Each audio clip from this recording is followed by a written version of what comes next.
It's really fun to see a whole lot of people who I recognize on here.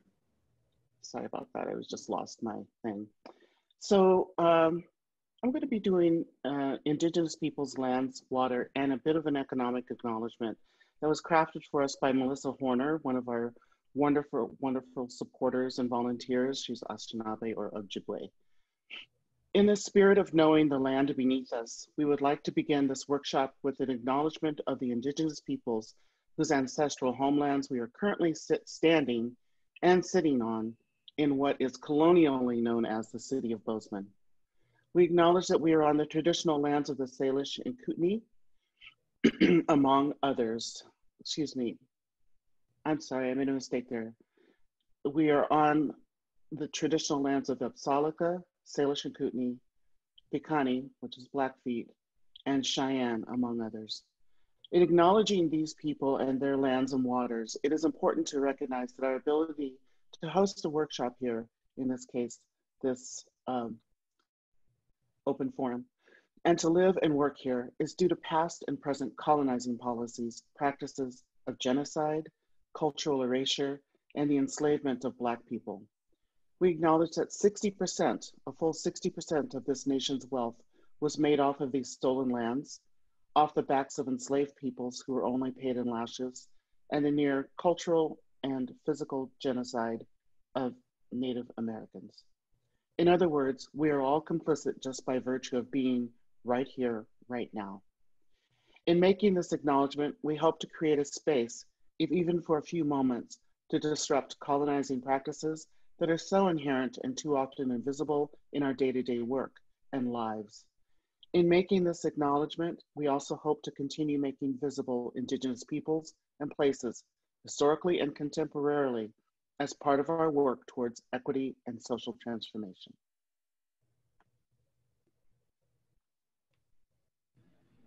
Thank you, Judith. Going through and admitting a few more folks as they come. And now I'm going to send you all into your breakout groups. It might take me a second to get that organized, but I am sending instructions over to the chat. So if everyone is able to find that chat feature, you can see those instructions. We'll spend about 5 minutes in these breakout groups. So I'll say we're coming back around 9:13, 9:14 together. So let's go to it.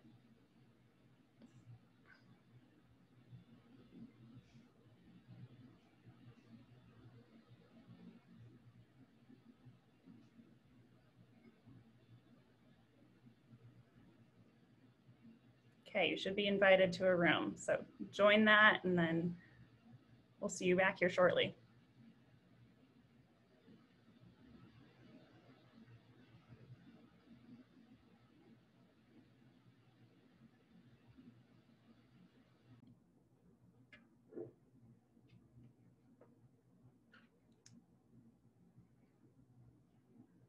And then Christopher, when folks come back in, it's all you. Cool.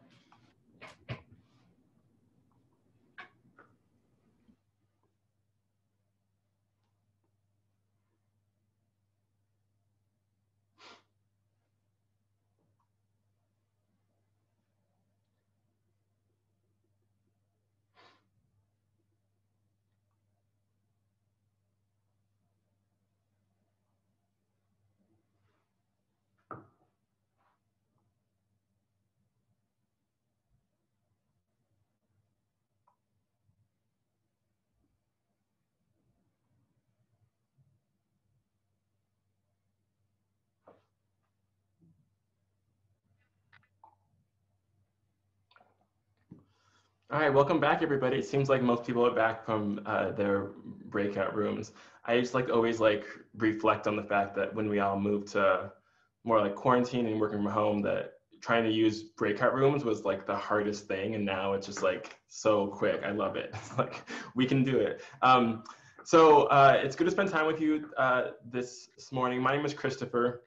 I use he and him pronouns, and currently I serve as the system manager for community health improvement and partnerships at Bozeman Health. And I'm really excited to be here with you all today.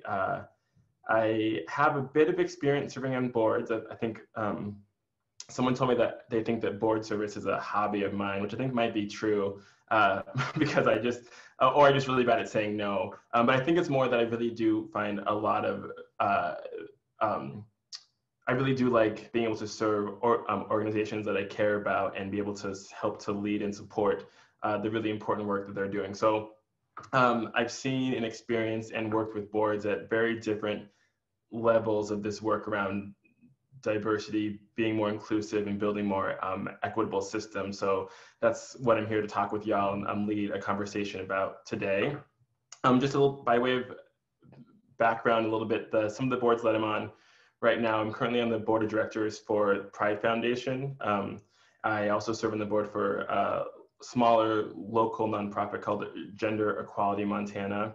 I'm an appointee to the Board of Health for the county, and I also serve on the advisory board for Madison Valley Bank, which is kind of cool. It's my first exploration to being on the board of a bank, but I think it's really important because of the history that banking has had on perpetuating these wealth inequities. It's been interesting to be able to sit on a board and see how banks operate and kind of contribute in that way, especially at a very local level. So those are the things I'm working on right now. Today, we're going to just have a very high level, but important conversation about the board of directors and the importance of diversity, equity, inclusion within the board of directors for different organizations. So I think it's safe to say that every organization might be at very different places with understanding this work and comfort with this work and even knowledge about what we're talking about today. So we're going to keep it high level, but the hope is that through these conversations, we spark some curiosity, spark some interest, and maybe fuel that sort of energy that we each have to continue these conversations outside of this space. So we're going to start with just some framing of why. Why are we having this conversation? I'm sure that many of you answered that question in your breakout groups of why you're here today. But I want to start with a really important truth. And that truth is that inclusive and diverse boards are the strongest. So actually, the strongest boards are the ones that are diverse and inclusive. And that means that the organizations with diverse and inclusive boards are the most effective and the most able to sustain and maintain. So boards that are strong and diverse, boards that are inclusive and diverse are the strongest. And that means that organizations that have diverse and inclusive boards are also the most effective. And because nonprofits are very focused on their mission, and most of the missions for nonprofits that I've ever known or served or worked on are really rooted in this desire to serve, to solve a problem, or just to generally make things better, then it's easy to see that in order for a nonprofit to be successful and to fully actually make things better, to fully engage in the work they set out to do and be successful at it, they must have diverse and inclusive boards, diverse and inclusive ways of thinking in order to actually do the work they set out to do. So I share that because I think that's a really important truth, to just say that this work is not just something that would be nice to do, or it could be in addition to the work that the nonprofit's doing, but actually it's a business imperative that this work is done. And that's helpful for me as someone who is very much focused on what's the things that we can do to be better and to be stronger. And so this work is really that imperative. So that said, even though it is an imperative that we're all called to do and to succeed in, across the spectrum, we have a lot of collective work to do. And so just by way of sharing a little bit of numbers, there are some reports that estimate that say that people of color represent only just 16% of the nonprofit board service members. So only 16% across our country of board members are people of color. Obviously, that's a major underrepresentation of the number of people of color who live in our communities and who live across the country, but only 16% are comprise nonprofit boards. Young folks are extremely underrepresented on boards across the country too. So many boards don't even have a single person who would be considered young by any estimation, or who might consider themselves to be young even. So that's challenging. And then women in many sectors of nonprofit and also for-profit organizations only are beginning to see a more equitable representation on boards. But that doesn't really translate when you look at who leads boards and who's in charge of boards and who's chairing boards. That equity isn't there yet. So those are just a few numbers that really highlight the sort of work that we need to do collectively. And I wanted to share too that it's really not surprising that this is the space that we're in. I think every industry, every sector has a complicated, and that's putting it very nicely, has a complicated history and track record with marginalized communities. So by way of example, I've worked for most of my career in healthcare systems, and healthcare systems, including nonprofit health systems, were founded on and protected a segregated approach to applying healthcare or to delivering healthcare. So that means that healthcare systems were advocating for and protecting and promoting this system in which gave white people superior and informed care and gave Black people and people of color inferior care, if care at all. And that was the healthcare model in our country for generations.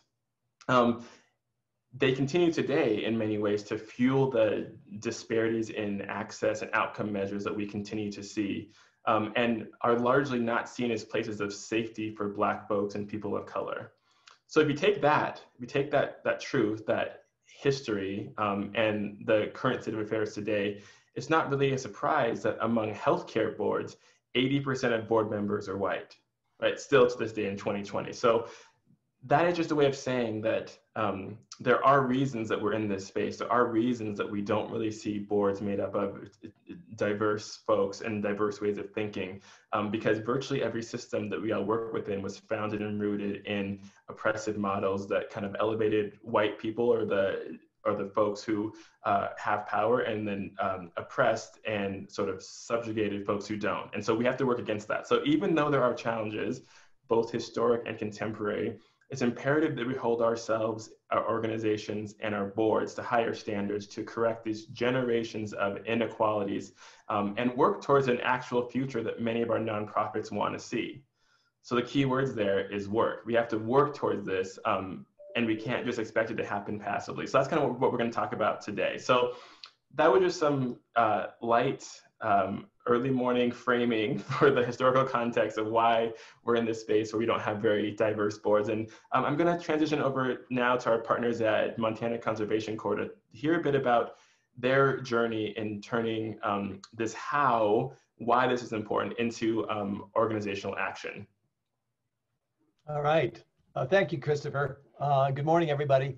Again, my name is Jono McKinney. I'm with the Montana Conservation Corps. Christopher, I want to say I really appreciate how you framed this as diverse and inclusive, because I think the question of diversity speaks to kind of composition of our leadership, and that's essential and critical. But the inclusion actually speaks to our culture, which speaks to the profound cultural change that happens within our organizations and then can be reflected, I think, more broadly in society. So thanks for sharing that. I want to speak a little bit about MCC's experience, the journey we've been on, and how that's actually raised some of the, I think, some questions and about the importance of board leadership in this space. And Christopher, you also use the term about holding ourselves to a higher standard. And I'll put a challenge out there to our board of directors and to my fellow executive directors is, who is holding us as CEOs and executive directors accountable to change in this space? So let me talk. In 2014, Montana Conservation Corps went through a very profound strategic planning process. And this was a bold vision for the organization, and one that included a priority around diversity, equity, and inclusion. And the reason we really embraced that back in 2014 was kind of, if our mission and our vision is about developing young leaders for an increasingly diverse society, we questioned, well, what are we doing at MCC to prepare leaders for this evolving and changing world where racism and where oppression persist? And how do we prepare young people to be leaders within that society? We also recognize that in our interest of partnering with more diverse communities, whether that was more rural Montana communities or working with some of our indigenous nations in Montana, we recognized that we had to kind of update our practices, our culture, and our understandings. So we made a very conscientious decision to start making a transition of embracing diversity, equity, and inclusion as being central to our work. One of the first steps we made was to transition a senior staff leader to an associate director of diversity, equity, and inclusion to help lead us in developing an annual DEI plan. This staff member helped us develop and incorporate a lot more training around bias, around privilege, around questions of cultural competency, and that's become something that's been a regular part of our staff development and training, as well as for our core members. We earmarked money for scholarships in an effort to remove some of the barriers to participating in our program and engaging more disenfranchised people into opportunities to be involved in the conservation space. We supported some of our LGBTQ+ leaders in our programs in creating and leading the staff through a queering our curriculum training. And we also just looked at our overall development curriculum for young people through the lens of culture, through a more cultural lens, to think how are we reflecting traditional white views about conservation as opposed to perhaps an indigenous land around our relationship to these lands. We formed a steering committee with local stakeholders in the Blackfeet Nation to guide the development of a Piikani Lands crew, a dedicated crew involving young Blackfeet leaders. And we started offering single identity crews. We actually offer an all-women's fire corps that trains young women to be firefighters. So we were doing a lot of good activities and practices, including some trainings for the board of directors. But we also saw some red flags, despite all these good practices. One of them, I would say, was that our board of directors, for the most part, was supportive, but actually quite unaware of the work that we were doing. And while we had some Native American members on our board of directors, I also saw that we had fairly low retention of those board members. They maybe completed one term on our board, sometimes weren't able to continue. And that was a red flag to me that something is not working for them to feel included and that they can have a meaningful contribution to the work and leadership of our organization. I think also our staff that were very committed to this work started reflecting on the board of directors that they noted a lack of diversity and a lack of engagement by our board of directors. And there was acknowledgement that while we were adapting a lot of good practices, systemic change at MCC was noticeably slow. And I think we could question, were our hiring practices yielding the different outcomes with regard to diversity of our participants, and more importantly, diversity among our staff and our board members. And one of the most profound things I realized at some point, we're doing a lot of good work, but as CEO of this organization, there's no accountability. We did not set targets that I was accountable to. So how are we expecting to drive profound cultural systemic change in an organization when no one is really accountable for it? And we haven't really defined what's it mean for our organization to do that. And so a lot of these things really came to head as we've been doing really good work, important work, but we aren't maybe tackling the most profound questions of how to drive systemic change. And so last year, our board of directors decided to form its own diversity, equity, inclusion committee to not so much look at what the staff's doing, but to look at its own culture. And so with that, I want to introduce one of my board members who's part of this panel today, Misty Kuhl. Misty? Thank you, Jono. Good morning, I'm Misty Kuhl. I am the Director of Native American Outreach at Rocky Mountain College. I was born and raised here in Montana. I'm a Heilman girl. I'm an Ani member of Fort Belknap Indian Community. And I serve on a few boards, and including Montana Conservation Corps. And I'm personally interested in this topic, basically to underscore what Chris and Jono have talked about. This is a change that's been needed for an incredibly long time, and that when we fall short of this goal, we're missing out on opportunities to mine talent and ingenuity and genius and strength.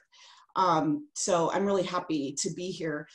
I have a little exercise before we switch back over to Chris that I like to do sometimes, and you can do a show of hands or not, but it's a little exercise in knowing your neighbors.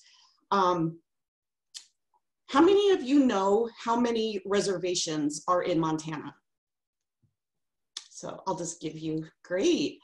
How many of you know how many tribes are in Montana? Do you know the difference between a reservation and a tribe? Okay, well, that's not to shame anyone, but especially Montana and growing up rural, a lot of us knew our neighbors for 100 miles. And so I really want to encourage you to get to know your neighbors and ponder some of these questions. And as you ponder that, maybe think about ways how your organization and board can transform to be more diverse, inclusive, and equitable. And I challenge you to start with getting to know your neighbors. And so with that warm up, I'm gonna switch us back to Chris. Thanks, Misty, for that little. I love like we're doing all these things for me early on a Friday morning. So thank you for making us think about that and challenging the things that we know and making us reflect on those things. So I'm going to transition, and we're going to talk a little bit about now how this work might look. We heard a little bit from MCC, how this might begin to look, but I want to focus on some just, again, high-level strategies to begin to get us thinking and hopefully spark some conversations outside of this space. And I want to frame this first by saying that we are choosing to talk more specifically about things and progress and work that can be transformative in nature, as opposed to work that is more performative. So we're going to focus on things that are transformative versus things that are performative. And I'm just going to maybe ask for somebody, if anyone feels like they want to reflect on that. What do you, when I say performative versus transformative, what am I really talking about there? And if you want to just unmute and say hi, just tell us, the group, what that means. What does it mean when we're talking about performative work versus transformative work? I'd like to take a first stab at it. This please. is Sayoko. I'm quite new to this arena, so this is just my initial take on it as a total layman. When I hear performative, I'm imagining like a matrix and check boxes and a check, check, check. And I've been subjected to that. Female, Asian, you know. Transformative, to me, it means true inclusion, where there's a culture or the DNA of the organization is there to support everyone, diverse members, to be their best and to be able to present themselves authentically. That's my take on it. Thank you. Yeah, I think that's beautiful. That's exactly what we're talking about. Thanks for sharing that. I can't see my screen anymore, so I'm sorry I forgot your name, but thank you so much for sharing that to this space. Yeah, that's what we're talking about, right? So to when we talk about things that are transformative, we're talking about things that are actually going to be sustained and make progress so that we're getting at the root causes of why we're inequitable, why we're lacking in certain areas and ways we're not being inclusive. So things that are actually going to move the needle and change and allow people to show up and contribute in their authentic ways and learn from that authentic wisdom. Performative changes or work is more about that self-praise. So things that we do to pat ourselves on the back and sort of elevate our own status. Those things are more performative. Those things that are never designed to actually get at the root causes. So I think in my experience and some of the things that I've learned and just watched, experienced, and participated in, I think to be successful in this work, the board needs to be fully engaged. And Jono mentioned that a little bit too, that if you have the staff and the team that's doing the work, but the board has no idea about it, or doesn't even really necessarily care or understand the importance of that, then you're not going to see that transformational change that we need to see. So the board needs to be engaged, not just told or updated. And so I think there's kind of three parts that go into this like engagement piece that I found really helpful. The first one is engaging the board around having honest and critical conversations and assessment. So talking with the board about current diversity, how does that look on our board? Where's there room for improvement? And why does the board look and feel the way that it does? What factors have led us to this point in our organization and on our board? Talking about how would it look or feel if our board was more inclusive and diverse? So how would that look and feel? What would that look like to us? What would that feel like to us? How would our culture sort of feel if we were more diverse, inclusive? I think on the other side of that, what happens if we're not diverse? What does it look like if we continue down this path of not being inclusive, not being equitable?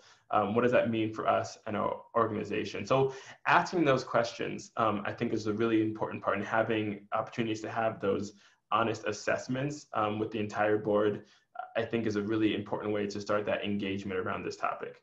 I think the next step for me that I found helpful is engaging in shared learning. And I also think shared learning and shared unlearning is really important too. So depending on where the board is at, there might need to be some ways for us to sort of level set the conversation. And I think that can happen in quite a few ways. I've seen it done, people sharing information with board packets, like maybe it's in an article or some questions to ponder that you create space for at your next board meeting to discuss and talk about, and make sure that you're bringing that back into the conversation. I'm also on one board that I'm on, we all read books together, and we discuss those books at our board retreats that we have, and we spend a lot of time. It's not just like, the questions aren't just, hey, did you like that book? The questions are, what can we take from that book that we all read to infuse and adjust and continue our progress of being a more equitable organization?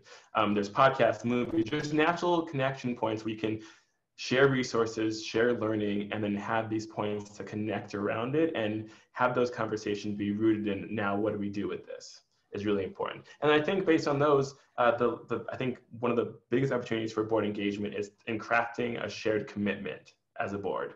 What is it that our board envisions? Not from like our overall mission, but as a board, what do we think that we can do, and what do we see ourselves doing to be more diverse, equitable, and inclusive as the leadership of this organization? And sharing that publicly is, I think, the crucial piece of that. So this signals to folks that you serve, folks that you work with, and folks that you're potentially trying to recruit, that you are serious about this work. And it adds a sort of level of accountability to this work too, which can make it exceedingly hard to get boards to do this piece of it, because boards, I mean, I'm the same way on the board. I'm like, I don't know if we should commit to something they're not going to do. But if you do this work and say, we're committing to this, it helps keep you accountable, and people can ask you those questions, and you can be motivated to make sure that this is something that always is part of the conversation.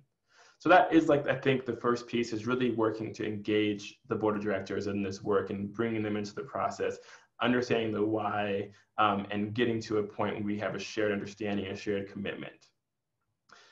The next step for me that I found really helpful is, as boards move through that process of being engaged around this work, the next step is to really cement some of those ideas and hopes and dreams and thoughts that were created in that engagement process into strategies, goals, tasks, and timelines. So how do we make sure we're keeping ourselves accountable, and how do we turn some of these ideas into sustained actions?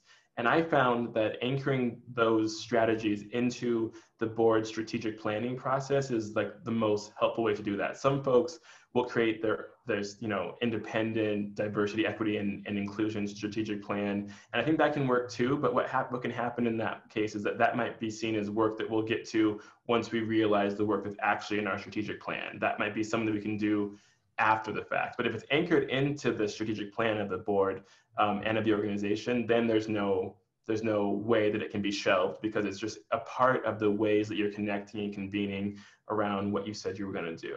So I think that next piece after engagement is really anchoring it and cementing it into the strategy and the overall strategy for the board and the organization.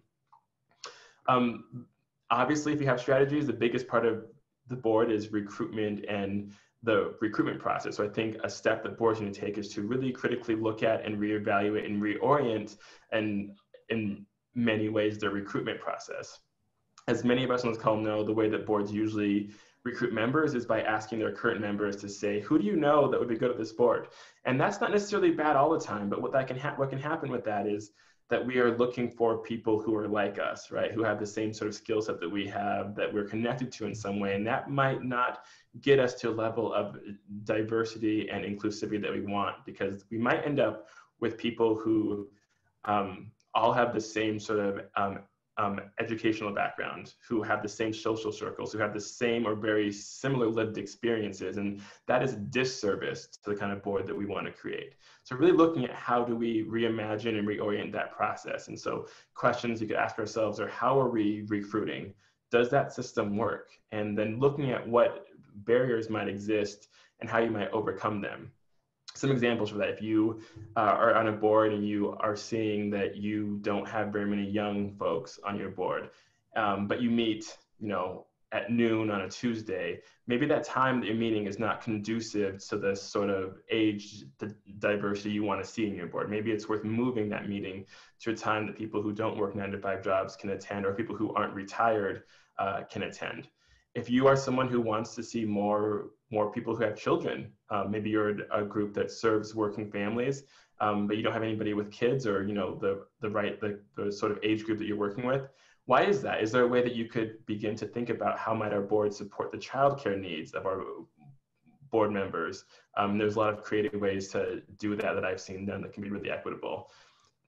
Do we use technology? If we want to have more of a statewide presence, or even like a countywide presence, and we're having a hard time recruiting people from West Yellowstone, who maybe are part of the Spanish-speaking population that is pretty prevalent in West Yellowstone and other parts of the county, and we're asking them to drive up to our board meeting every week, every month, every week. Oh my gosh, if a board ever asked me to meet weekly, I would be like, okay, that's an issue.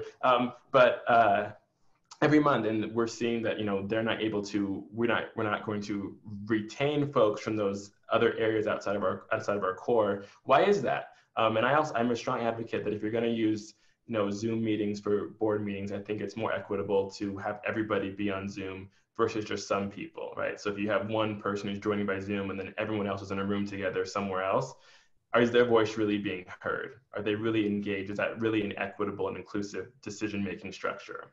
So those are just some ideas. Other ways that I think people can reorient their recruitment process is really viewing the folks that they work for and with, the folks that they serve through their nonprofit, asking those folks as who they would see as being people they want on their board of directors. So really engaging the folks you serve as partners in the work, and asking them if they have anybody in mind that they think would be good for board service, and then asking them to connect you with them, right? So engaging them in that process. And then I think the other piece that I've been thinking about a lot is that if you are really excited about someone that you want to recruit because they have the right skill set and they have, you think they're going to contribute, and they are someone who will help diversify your board, and you ask them and they say no, ask them why. In a nice way, take what they're selling to you and then do something with it, right? They could say no because they're just overworked, overbusy, or they're, you know, on 7 boards already because everyone's asking them to be on a board. But it could also be because they don't really feel that your organization is somewhere that their voice could be heard or they can meaningfully contribute. And that's really important feedback to hear, especially if you commit to doing something with that. And then I think the last piece that kind of keeps this in that transformative space is checking in on this work, having spaces where this is something that you and your board are talking about, whether it be at your quarterly check-ins or your board retreats. Continue the process of learning and unlearning, conducting and doing things like if people are leaving your board, doing exit interviews and asking people why, and then taking that information and doing something with it. And then constantly thinking about who are we partnering with, who are we collaborating with, and are those partnerships and collaborations serving our board in the way that they need to in terms of us advancing our work around diversity, equity, and inclusion. So those are just a few high-level things I think that people can be thinking about. Like I said, just to get the conversation going and sparking, but I'm going to turn it back over to MCC, and they're going to share a little bit about like how they're approaching this work currently. Thanks, Chris. So I was asked to join the MCC board in December and joined officially in March. I am so happy to serve on MCC. I am extremely passionate about the outdoors and especially helping to provide access to underserved populations to get outside and develop those competencies. So I really, really love the work that we're doing. Not long after I joined, we also formed a Diversity, Equity, and Inclusion Committee. And the chairman of that committee reached out and asked me if I wanted to join that committee, but that I also had opportunities to join other committees. And what was really important to me is our chairman, he said, listen, there's no expectation for you to be on our DEI committee. We would love to have you, but if you chose to do something else, we completely support that. And the reason I felt like that was really important is because I think it can be a little bit of a tricky proposition to assume that people of color, we individually speak for all people of color, and that is our only identity. Not all of us might be just automatically passionate about diversity, equity, and inclusion. And I think sometimes it can be dangerous to make that assumption. So I really appreciated the way that MCC approached that with me. We have taken some, we've shot some darts at the bullseye.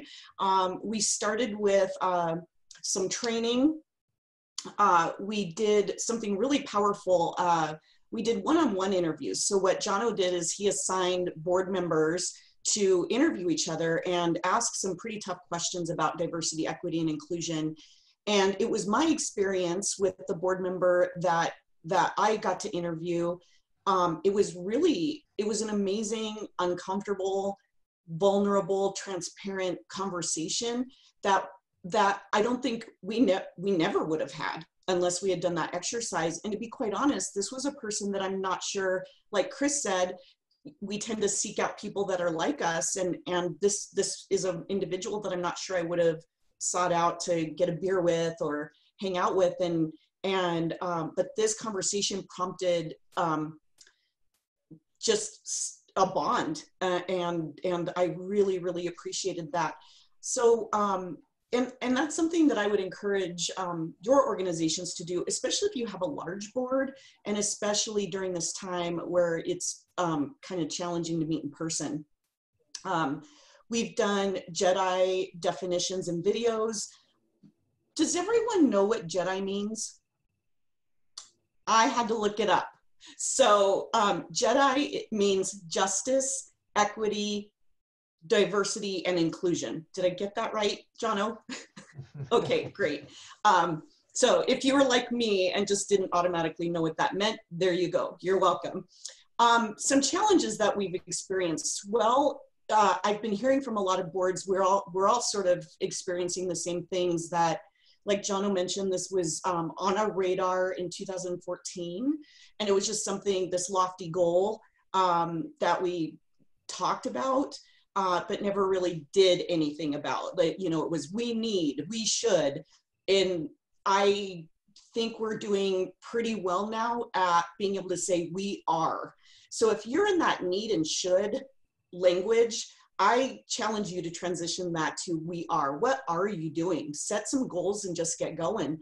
Other challenges, what are those goals? And I think that we're still trying to figure that out, but what I'm really proud of is we are marching toward steps of setting goals that are measurable. And one idea that we're throwing around is, does our board and organization reflect the community of the population that we're in? So, for example, in Montana, before this census, the Native American population is around 7%-ish. So is our organization 7% Native? Do we have that representation? But our goals might look different than your organization's goals. That's just an idea that we're kicking around. But we do acknowledge how important it is to set a goal that we can measure, so that as you're striving toward it, you can take the temperature of where you're at. And that's always really important. And that's also another way to hold your board accountable. The other thing that we have been doing is getting to know our organization. We've got board members. Well, I know that when I work for a nonprofit, when I think of the board, I think of the Star Chamber, you know, just ominous creature that just seems like so many levels over where I'm at. And but what's really neat about what we're doing is when we encourage our board members to meet and get to know the organization's employees, that's really powerful, and it creates definitely a better sense of, hey, we're all in this together, and we're hearing you. And I would also say another challenge that we had is we took a couple of stabs at training where, quite honestly, I don't know that we did a great job of meeting people where they are. And by that I mean, and I think it's important to acknowledge that some boards are comprised of, I'm just gonna say it, upper middle class, typically white males, and that have been culturally indoctrinated to think certain ways about populations of people. That is wrong and bad, but I think it's important to meet people where they are. So when we're clubbing people over the head with training and confusion, and I mean, there are people on this call that didn't know what Jedi meant. You know, it's important for us to start with the basics if we acknowledge our audience and we see them and are willing to meet people where they are. So those are some things that we've done, I think, and that we are doing. So I think I'm going to end with, I'm proud to say at MCC, we're out of the we need to and we should, and we are able to say we are doing. And I am really excited and looking forward to when you can say that about your organization as well, if you're not already.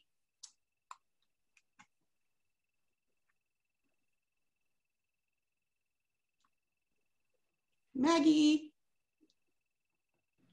Sorry guys, I had to admit one more person and jump over to mute and do all the navigating. Thank you so much to all of our presenters to this point. Let me see, sorry, there's a couple of questions coming through. So just to frame the rest of our time together, we're going to jump to Judith at Montana Racial Equity Project in just a second here. And then we'll have some time for another breakout session for you all to kind of share your thoughts in smaller groups, key takeaways, and formulate any questions that you might have. And then we'll jump to some question and answer time for the remainder of our time together and wrap up at 10:30. So I will not take any longer and I'll head over to Judith. Okay, hi everyone. Again, I recognize some of the faces, some of the names, and putting faces to names, but I'm so happy to be here. So our organization is the Montana Racial Equity Project. We're over 5 years old. We're based here in Bozeman, but we work the entire state. I founded it at my kitchen table, like so many nonprofits are started. And our first 2 years, we were well under 50,000 in our budget. And now we have 8 employees altogether. So we're not 50,000 in our budget anymore. But it's a little bit bittersweet why we have so many employees. I onboarded only a month ago 4 new full-time employees, which was quite the feat. But it had to do with the very, very bittersweet horrific murder of George Floyd, in that a lot of people, non-melanated folks, suddenly said, oh my gosh, because they could see it on film, that, oh my gosh, what Black people have been saying all along seems to really be true. And also that COVID was hitting us far more, Black, Brown, and Indigenous people, Asian Americans as well.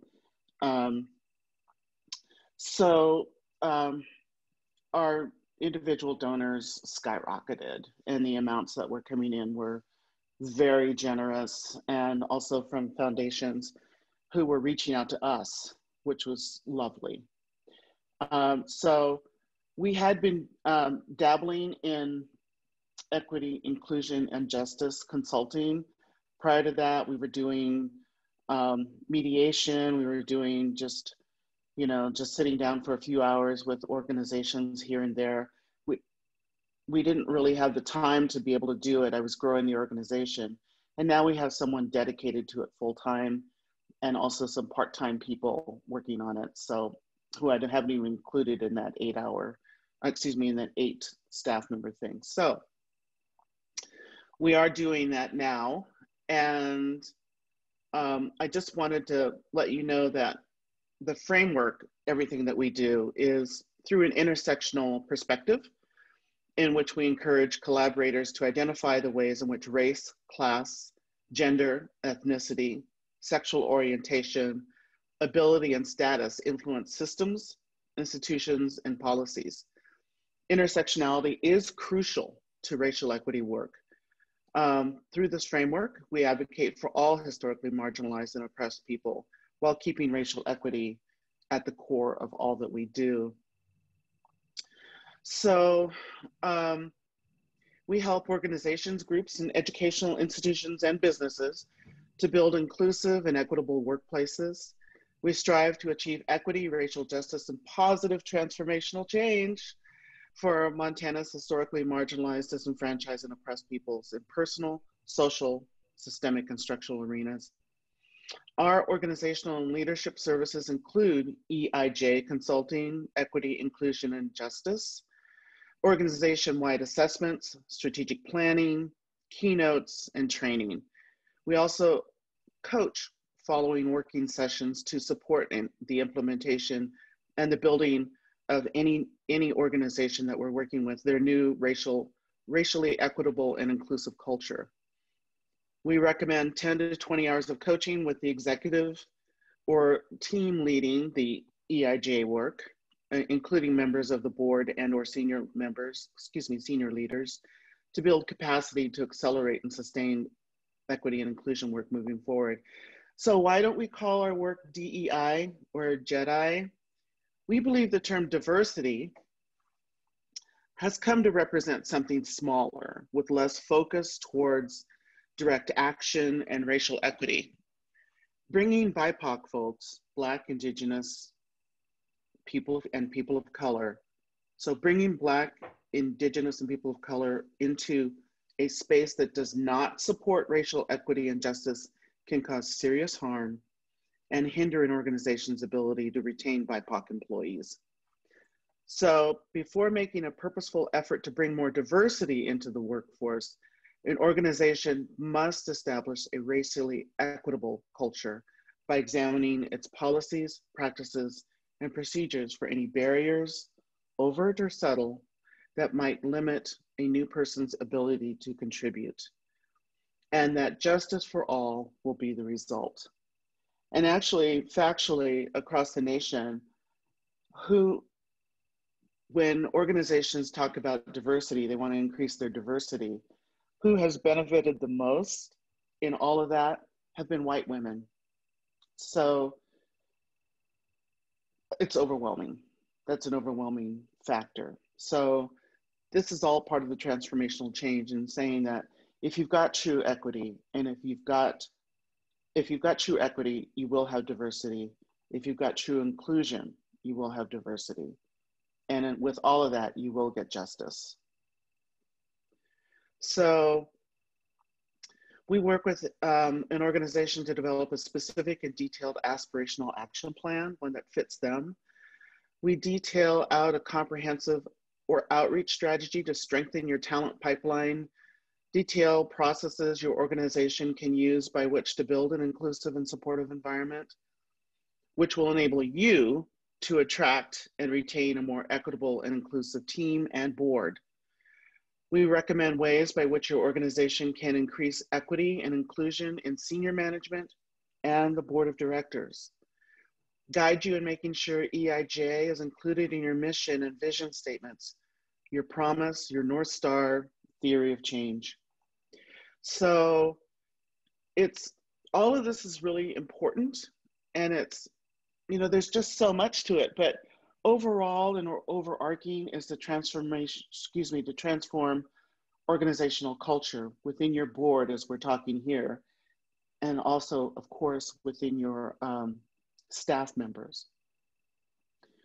And to create a common language within your organization, a common understanding of terms, definitions, and history is crucial when it comes to understanding the work of equity and inclusion. That history is so, so critical, and that everybody needs to be on the same understanding of what the definitions are of terms and things like what is cultural appropriation, what is a microaggression, what is racism, what is being an anti-racist, all those kinds of things, what those things mean. So clarity and a shared statement of equity and inclusion values and principles leading to justice will be the lens through which we continuously guide your organization to improve your work, both within and without your offices. And of course, with your board of directors. The sign-on on the board of directors has to be full. And I made some notes here that if you've got board members, current board members, who don't see the value in equity and inclusion work and making sure that your organization is really committed to transformational change and doing hard work. It's hard. Performative change is not difficult. It's easy, but all it is lip service. And those of us who are BIPOC can really tell what lip service is as opposed to the real thing, the transformational change. If you've got a board member who rejects participating in it, who is not willing to put their all into it, therefore just being performative, and is often argumentative and is actually obstructive, you're not going to be successful. That person is not going to be good for your board with this. And you have to find ways by which to say goodbye to that board member. And if you're really, really looking to bring on, to be more equitable and inclusive with your, with the staff members and with your board members, you need to eventually get to at least a third of your employees and your board members being BIPOC with a very intersectional lens.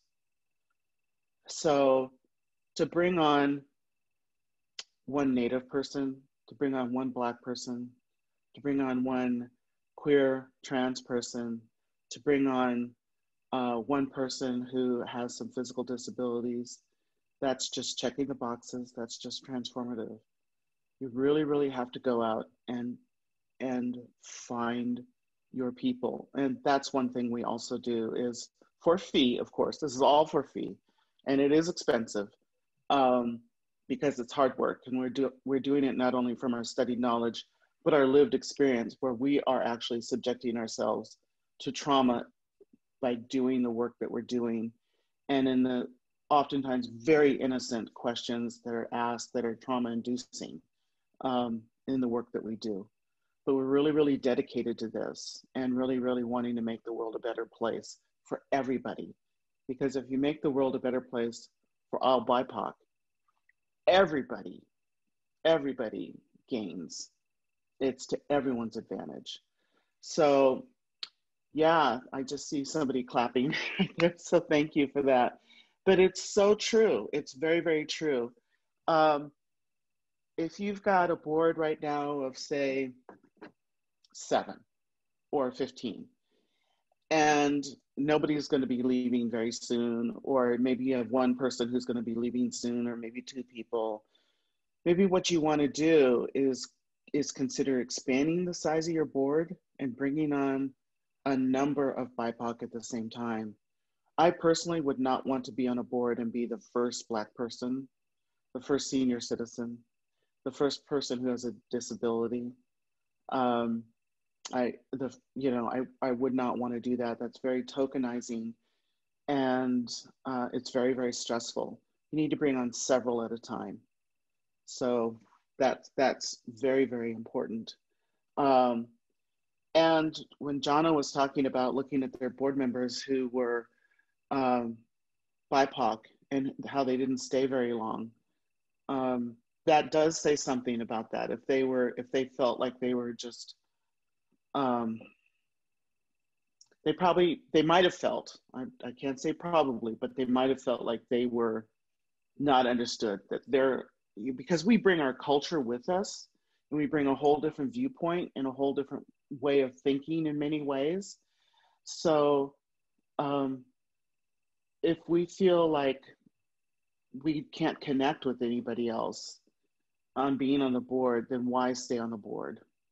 You know, boards have to do so much work together. It's really, really important that everybody feels connected to one another.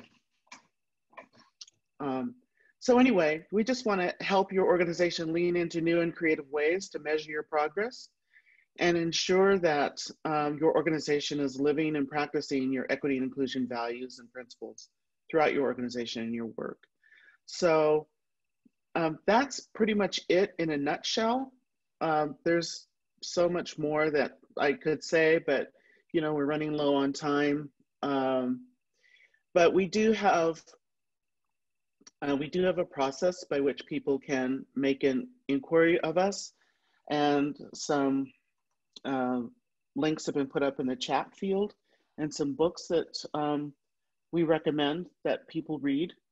You can all copy those and save those for future.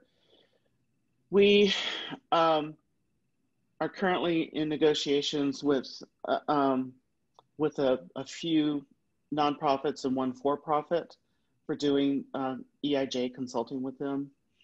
And we've been asked by a couple of, one city government and also a for-profit to help bring in some board members or some advisory board members that we can, you know, recommend. I mean, it's their selection, but we can recommend people. That's no problem. One time, a board member from a large environmental nonprofit asked this summer about people, and about some racial minorities being on their board. And I was able to recommend 7 right off the top of my head who are super qualified and that they had never heard of, but they're right here in Montana. So it's lovely to be able to do that. And I think that's it. Thank you, Judith. So, Maggie? Yeah, so Judith mentioned that those resources and those links are in the chat. I will also make sure to copy those, Judith, if you don't mind, when I post it on our website and on the YouTube, just like in the comments underneath so that it's not lost. Because I know once we end this, the chat's gone, but if it's set with the recording on YouTube, then you'll be able to reference them there. So with the next 20 minutes, what do you think, 10 minutes in breakout groups to kind of talk about our key takeaways here, and then 10 minutes for Q&A? Sound good to everybody? Awesome. So I will get us set in those breakout groups and we'll come back at 10:20.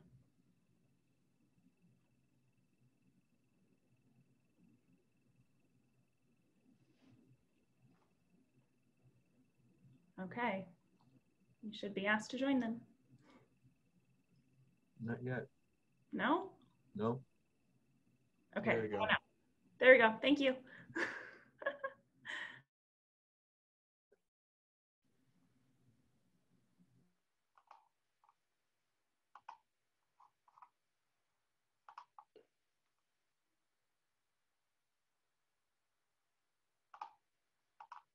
Christopher, do you mind once everyone comes back, just asking if folks want to like share a couple of things and then starting the Q&A? Yeah. Cool. Thank you.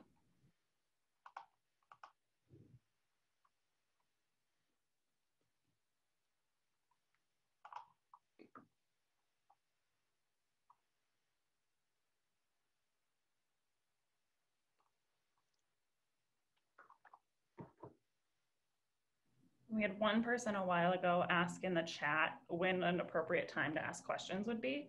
Okay. So I said that we'll have time at the end for questions. And Okay. That was Linda Young. Linda, okay.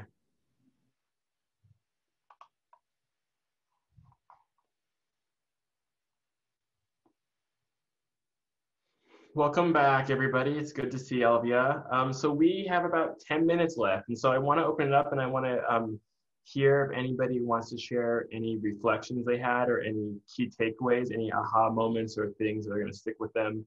And then also, this is the time to ask questions. So you can either ask a question or share a key takeaway, really anything you want to, too. It's open. So just go ahead and unmute yourself, and there's not really a good way for us to do it, so just have to speak up. I'll just quickly ask Jono, I put it in the chat. Would you be willing to share kind of your board of director questions that Misty referred to? Is that something?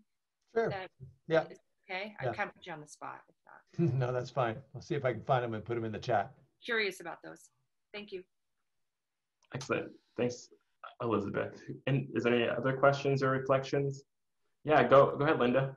So I'm with the HRDC. We provide a lot of social services that are hugely critical in winter during this time of the pandemic and economic downturns. And I guess, I don't know if I'm whining or asking a question, but it's about balance, right? How do we do the important work we do and then add more? And that's hard both for staff who work super hard and our board. Any reflections on how you manage it all? Yeah, I mean, I'll share my thoughts, and then I would love to hear from other folks who maybe are leading or working with organizations that are doing this right now. I would just offer the frame that I feel really strongly that engaging in this work is not, we have to view it as not being as something extra we're doing, but something crucial to what we're doing. So I think if we think about it in that framework, as this is not on top of, but this is needed for us to actually be better at what we're doing, then it becomes easier, I found, for board members and staff to kind of get behind that mentality. I think it's just about how we sort of continually talk about it in that way. But I'd be curious to hear how that actually looks in practice, Jono or Misty, or even, I can't see you now, Judith, but I'm sure you have some ideas too. I do have some ideas about that. This is critical work, and it's a matter of your organization's priorities. It's a matter of your board's priorities. And it needs to be in the top list of priorities, if not the top.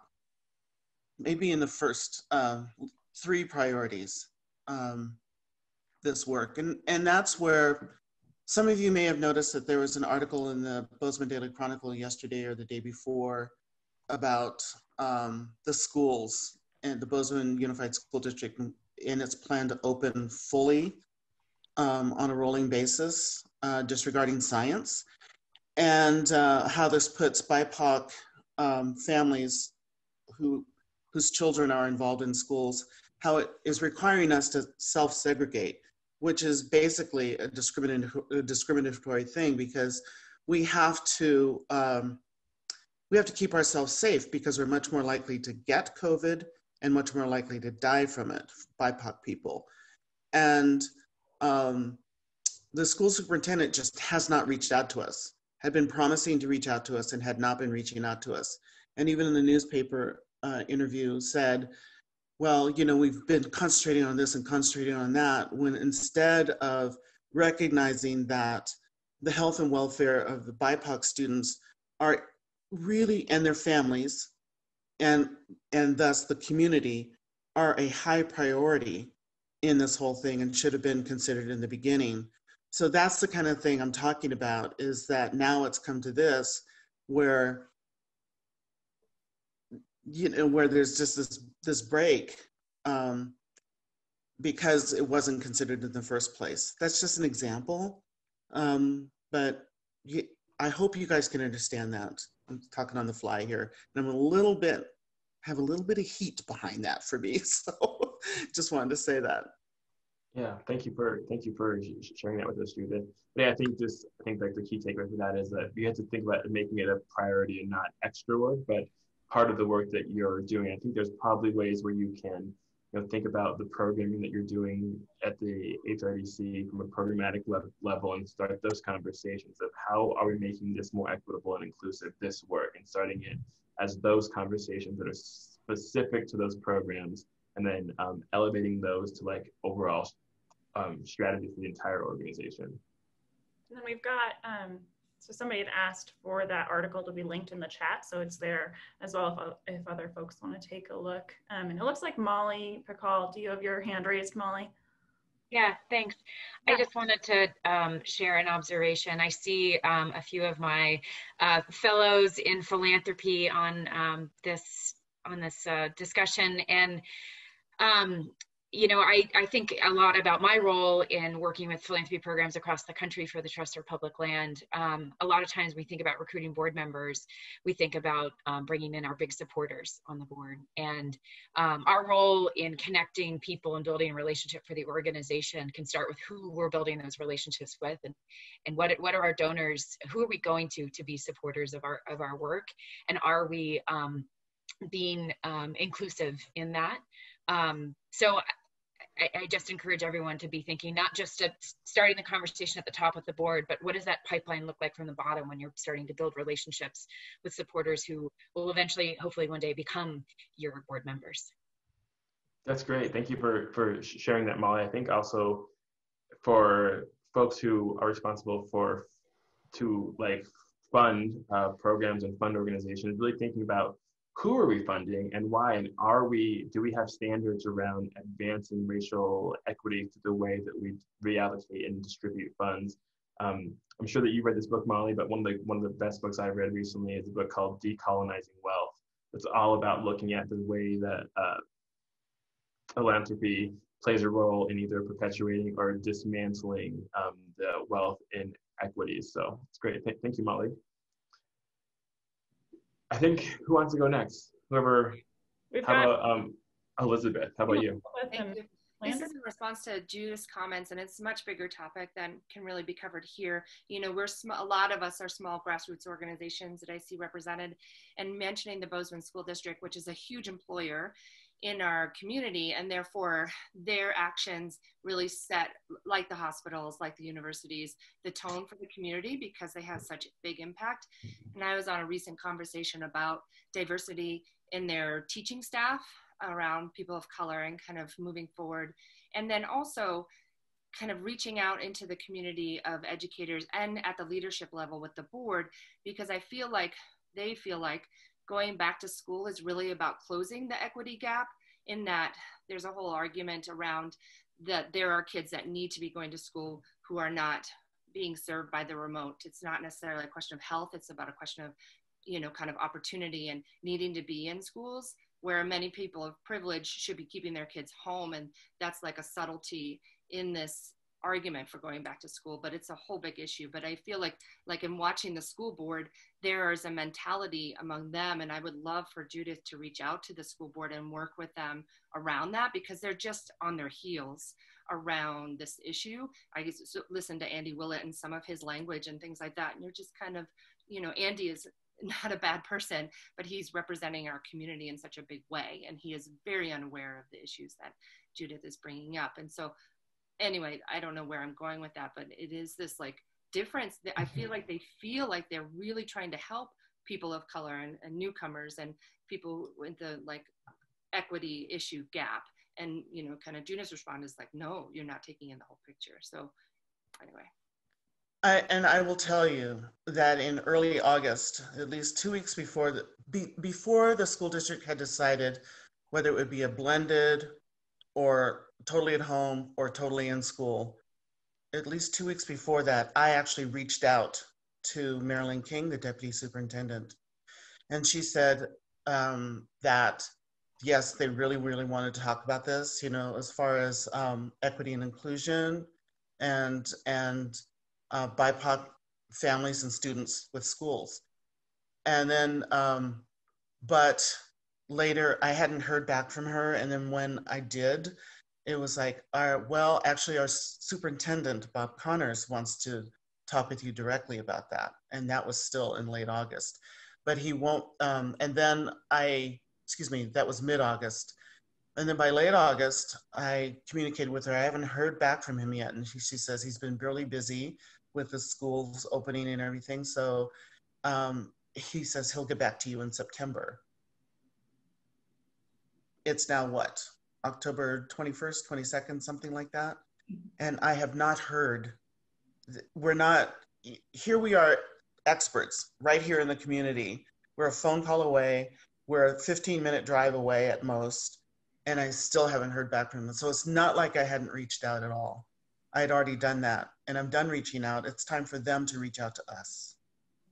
Yeah, thank you for saying that, Judith. I think also one of the bigger issues with that is that there's not a single person of color on the school board. I don't know if there ever has been, and those are elected spots. But I think that's how we have these systems where non-inclusive, non-diverse boards are not strong and not capable to respond to some of our biggest challenges, because there's not diverse ways of thinking and diverse experiences that are being considered. So I think that's the larger issue with that, which as people, if anyone who lives in Bozeman, we will have the opportunity to correct that in May of 2021.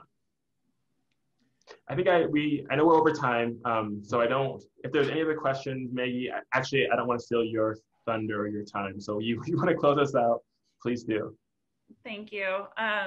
Yeah, I just saw another note asking about, you know, sharing other ideas of measuring transformative change. And I just wrote back to the person saying that during this session, I've taken notes of, I feel like we could have a whole year of Nonprofit Cafe dedicated to little nuggets that we've learned throughout this conversation.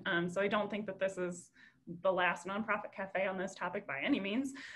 So just know that, you know, I hope you're all walking away with something that you have a key takeaway to take with you back to your board or back to your staff, or for yourself to, you know, pick up a book or have more conversations like this. And I hope it's been helpful. So yeah, we are out of time and we don't want to keep you any longer. We hope you have a great Friday and a great weekend. Many of you might know this is my last day at the Community Foundation, so I am glad to have spent it here with you this morning. Great job, Maggie, and thank you all. Maggie, thanks. Thank you, Maggie. Bye. Bye, Maggie. Thank you all. Thank you. Thanks, bye, Maggie. Bye.